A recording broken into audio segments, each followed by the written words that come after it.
ఇంకా అనేక పథకాలు ఉన్నాయి. దాదాపు 400 పైగా హామీలు ఉన్నాయి. కనీసం 400 పైగా హామీలలో పట్టుమని 6 గ్యారెంటీలతో పాటు కనీసం ఇంకో 10 కలుపుకొనన్నా ఇవన్నీ ఇస్తారా, చేయరా? ప్రజలకు ఈ పార్లమెంట్ ఎలక్షన్స్లో మనం చేసినటువంటి పథకాలు, మనం చేసిన అభివృద్ధి, వాళ్ళు ఇచ్చిన హామీలు, ఏ హామీ ఎంత లోపల చేస్తున్నారు? నోటిఫికేషన్ ఇచ్చే లోపల మనం 9వ తారీఖులో అమలు చేస్తామన్నారు. కానీ మన నాయకుడు కేసీఆర్ గారు, కేటీఆర్ గారు 100 రోజులు ఆగుదాం, కొత్త ప్రభుత్వాన్ని మనం అడగొద్దు, అంత తొందరగా అడగొద్దు, వాళ్ళు 9 తారీఖు నుంచి డిసెంబర్ 9 నుంచి ఇస్తామన్నా మనం 100 రోజులను ఆగుదాం అని చెప్పడం జరిగింది. మరి కనీసం ఈ 100 రోజుల లోపలైనా ఈ హామీలు నెరవేరేటట్లు మనం 100 రోజుల తర్వాత ప్రభుత్వాన్ని అడగాలని చెప్పి ఈ వచ్చిన నాయకులందరూ మాకు రిప్రజెంటేషన్ ఇవ్వడం జరిగింది. వాళ్ళ సలహాలు, సూచనలు కూడా ఇవ్వడం జరిగింది. గిరిజనులకు ఇచ్చేటువంటి పోడు భూములను పట్టాలు ఇవ్వడానికి సర్వే చేస్తే గుంజుకుంటున్నారని చెప్పి ప్రచారం చేసిండ్రు. పేదలకు ఇచ్చే భూములను జాబితా తయారు చేసి వాళ్ళకి పట్టాలు ఇస్తామంటే అది జాబితా కాదు, మీ భూములు తీసుకుంటారని చెప్పి ప్రతి నియోజకవర్గంలో మేము అనుకున్నాం. మా జిల్లా మాత్రమే అనుకున్నాం. కానీ ఇలా వరంగల్, కరీంనగర్ ఆ జిల్లా నాయకులు కలిస్తే రాష్ట్రం మొత్తం మీద కూడా ఇదే ప్రచారాలు, భూములు గుంజుకుంటున్నారు ఇవైతేనని చెప్పి. కనుక నిజంగా కాంగ్రెస్ గవర్నమెంట్ ఇచ్చిన హామీలను నెరవేరిస్తే సంతోషం. మాకు అంతకన్నా సంతోషం ఏం లేదు. ఇలా మేమన్నాం తెలంగాణ రాష్ట్ర సాధనలో ముందున్నాం, తెలంగాణ రాష్ట్రం కావాలని కొట్లాడినాం, కేసీఆర్ గారు వెంబడున్నాం, తెలంగాణ అభివృద్ధి చేసుకున్నాం. మాకన్నా అభివృద్ధి వాళ్ళు చేస్తామంటే, మాకన్నా అభివృద్ధి వాళ్ళు చూపిస్తే అంతకన్నా మాకన్నా ఎక్కువ సంతోషపడే వ్యక్తులు ఎవరు లేరు. కేసీఆర్ కన్నా ఎక్కువ సంతోషపడే ఎవరు లేరు, మాకన్నా ఎక్కువ సంతోషపడే వ్యక్తులు కూడా ఎవరు లేరు. కనుక మరి అవన్నీ పార్లమెంట్ ఎన్నికలను దృష్టి పెట్టుకొని పార్టీని బలోపేతం చేసుకుంటూ పార్టీ కార్యక్రమాలు నిర్వహించుకుంటూ మరి వచ్చే పార్లమెంట్ ఎన్నికల్లో మన వ్యూహాలను ఒక్కొక్కటి ముందుకు తీసుకెళ్తూ ఒక్కొక్క హామీ ఒకవేళ నోటిఫికేషన్ లోపలనే హామీ నెరవేరితే సంతోషం, నెరవేరకపోతే ఎట్లా ప్రభుత్వాన్ని మనం ఎట్లా అని చెప్పి ఆ దిశగా మనం ముందుకు పోవాల్సిన అవసరం ఉంది. కనుక ఈరోజు మా ఎంపీ గారు కూడా గత 5 సంవత్సరాలుగా వారు ఒక సౌమ్యంగా పనిచేసి మరి వారు 5 సంవత్సరాలు వారు కూడా అనేక సమస్యలు పార్లమెంట్ వేదికగా వారు ఎన్నో సమస్యలు అడగడం జరిగింది. మరి మా ఎమ్మెల్యేలందరూ కూడా ప్రతి నియోజకవర్గంలో ఇంత అభివృద్ధి చేసినా, ఇన్ని అభివృద్ధి కార్యక్రమాలు నిర్వహించినా మరి ఆ వేవ్ అనేది, గాలి అనేది అక్కడ వచ్చేసింది.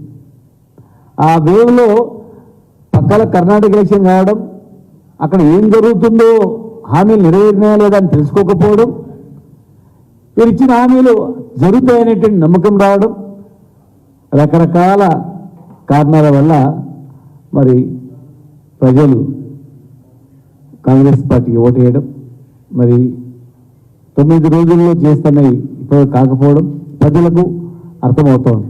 కనుక ఖచ్చితంగా ఇవన్నీ ప్రజల దృష్టి తీసుకొచ్చి అత్యధిక మెజార్టీతో పార్లమెంటు సభ్యులుగా గెలిపించుకోవడం దిశగా ముందుకు పోవాలని చెప్పి రాష్ట్రం మొత్తాన్ని కూడా కేసీఆర్ పిలిపించారు. కనుక ఈరోజు సమీక్ష సమావేశం నిర్వహించడం జరిగింది.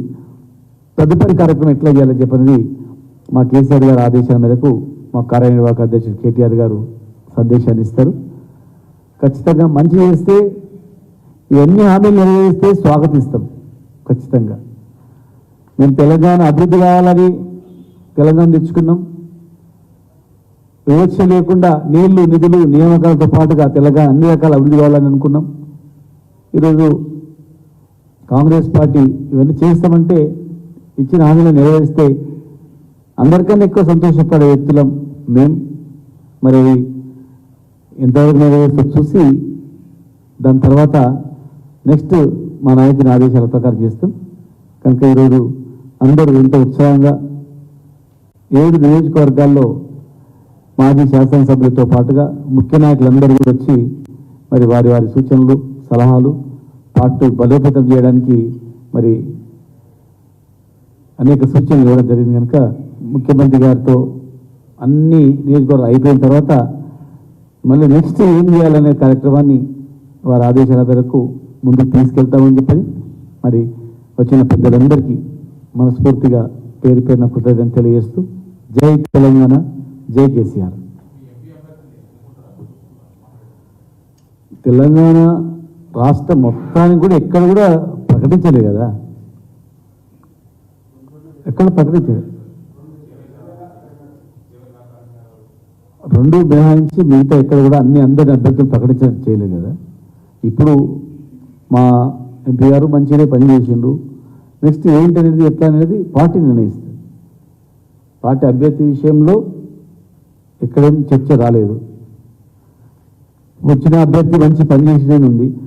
అట్లా అన్ని అభ్యర్థులు ఉన్నారు కదా, మిగతా అందరి అభిప్రాయాలు తెలుసుకొని చేద్దాం, ప్రకటిద్దాం. ఒక నాగరికల్లో ఉంది కనుక మా జిల్లా రెండు ఒకటేసారి ప్రకటిస్తే బాగుంటుంది. ఒకటి ప్రకటించి మళ్ళీ ఒకటి ప్రకటించకపోతే కాదు, రెండు సమీక్ష జరిగింది. అది కూడా సమీక్ష జరిగింది కనుక నారకాలు మామనార్తో పాటు మిగతా నియోజకవర్గాలన్నీ కూడా వస్తాయి. ఎక్కడైనా మేము ఇప్పటివరకు కూడా ఎవరేం అనుకోలేదు చేయాలని. ఇక్కడ వేదిక ఉన్న ఎవరు పార్టీ ఏం ఆదేశం చేస్తే పార్టీ ఆదేశం ప్రకారం పనిచేయడానికి ఉన్నాం. పార్టీ ఆదేశం ప్రకారం జనరల్గా పార్టీ పాత ఏంటి సరిగా పని చేయలేదు అనుకో, అరే పని చేయలేదు అని అనుకుంటాం. పని చేసిండు పార్టీ, నెక్స్ట్ ఏంటనేది ఏ సామాజిక వర్గానికి ఎట్లయితే పార్టీ నిర్ణయిస్తుంది. రాష్ట్రం మొత్తం ప్రకటించినప్పుడు ఒక్కొక్క సామాజిక వర్గం వారిగా ఎస్సీ ఎస్టీలో రిజర్వేషన్ ఉంటుంది, మిగతా రిజర్వేషన్ ఉండదు. కనుక మిగతా రిజర్వేషన్ లేని దగ్గర బీసీలను ఓసీలను ఎక్కడెక్కడ నిలబెట్టాలా అనే దాని మీద మా నాయకుడు నిర్ణయిస్తాడు. మాది ఒక క్రమశిక్షణ గల పార్టీ. మేము ఎవరో కూడా మేము నిలబడతాం సార్, మాకు టికెట్ ఇవ్వండి సార్ అని అడిగే పరిస్థితి ఉండదు. కేసీఆర్ గారు నిర్ణయించి వీళ్ళు నిలబడాలంటే దాని ప్రకారం ముందుకు పోయేటువంటిది. అలాంటి అభ్యర్థి విషయంలో చర్చ అనేది రాలేదు. అభ్యర్థి విషయంలో మేము నిలబడతాము అని చెప్పి కూడా ఎవరు అడగలేదు. పార్టీ నిర్ణయం ప్రకారం ఉంటుంది. పార్టీ ఏం చెప్తే అది.